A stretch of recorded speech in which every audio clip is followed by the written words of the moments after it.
She became pregnant with 8 children after 15 long years of waiting.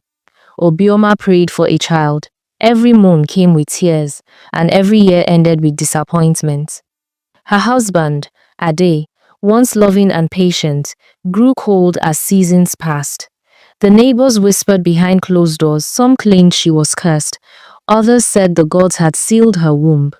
One morning, after yet another quarrel filled with pain and bitterness, Ade packed his belongings. "You are not the woman I hoped for," he said, his voice sharp as a blade. The door slammed, and Obioma fell to her knees, clutching her wrapper, her cries echoing through the compound until her strength broke. Weeks turned into silence. Then one afternoon, while weeding behind her small house, a wave of dizziness swept over her.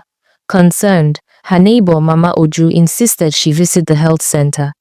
The nurse smiled after the test and said softly, "Congratulations, you're 1 month pregnant." Obioma froze. "It can't be," she murmured, her voice trembling. "My husband left a month ago." But the truth stood firm. Life had found her when she least expected it.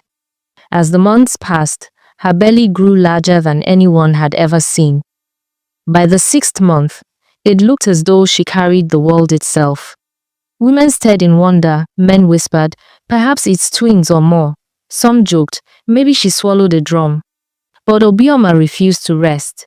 Every morning she tied her wrapper above her waist, grabbed her hoe, and went to the farm. She fetched firewood, bent low to plant yam seedlings, and carried water from the stream.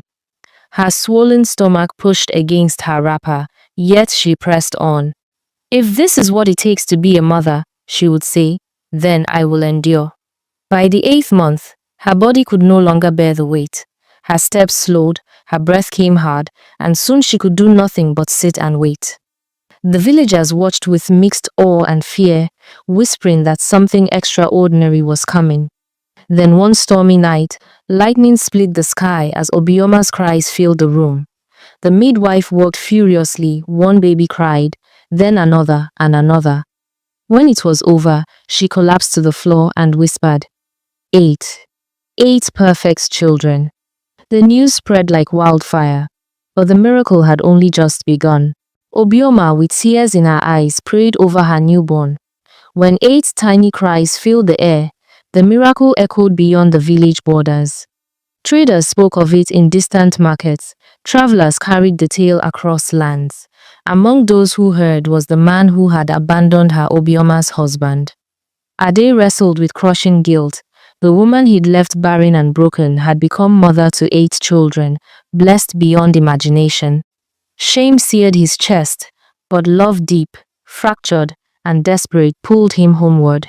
One golden morning, Obioma sat outside her hut nursing her newborns when hesitant footsteps approached.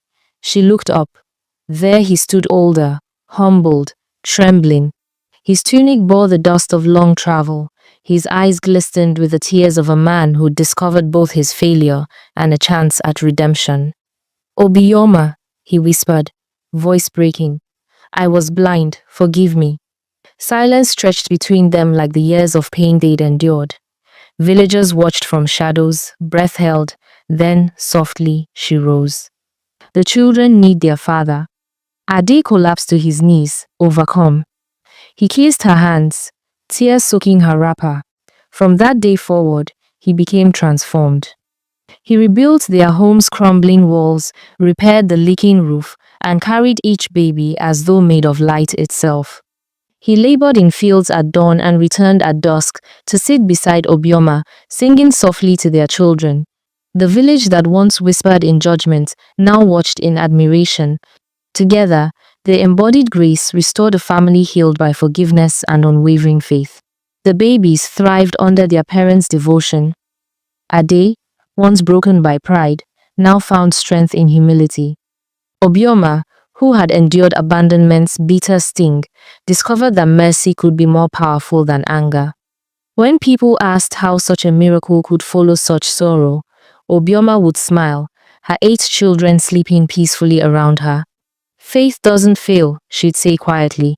"It simply waits for its appointed time." And in that small village, Their story became legend, a testament that redemption can bloom even in the driest soil, and love can return to mend what seemed forever broken.